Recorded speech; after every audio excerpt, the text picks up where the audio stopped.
Sa ginanap na proclamation rally ng Team Pinoy sa Tagum, Davao del Norte, ipinahayag ni Congresswoman Cynthia Villar ang kanyang tiwala na magkakaroon ng agarang solusyon ang power supply sa Mindanao.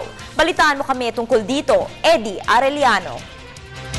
Malaki ang pag-asa na mahanapan ng permanenteng solusyon ang kakulangan ng kuryente sa isla ng Mindanao. Ito ang pahayag ni Congresswoman Cynthia Villar sa proclamation rally ng mga local candidates ng Team Pinoy sa Tagum, Davao del Norte.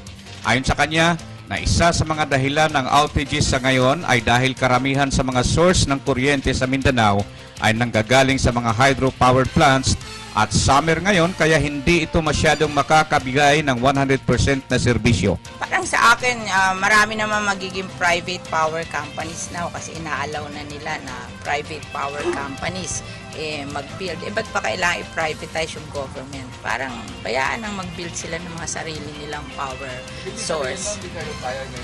Hindi ko kasi ako familiar sa Agus and ayoko namang mag-decide on something I'm not familiar with. Parang sa akin, since private companies are allowed power plant, so they build their own. And then, teka muna, tingnan muna natin yung sa gobyerno. Ba't ba tayo nagmamadaling i-privatize yung gobyerno? Diba? Ang Villar Foundation naman sa pamamagitan ni Senador Manny Villar ay nagbibigay ng tig-60 kabahayan sa mga lalawigan ng Davao Oriental at Combal na tinamaan ng bagyong si Pablo. Nagbigay si Senator Villar ng 60 houses for each province.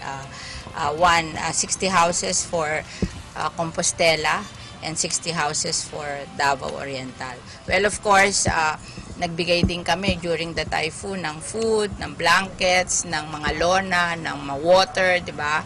And pails. But now Senator Villar gave houses and I will do livelihood projects there.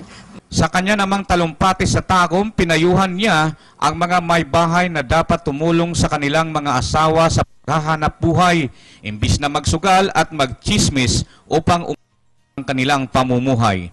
Para sa Telebisyon ng Bayan, Eddie Arellano.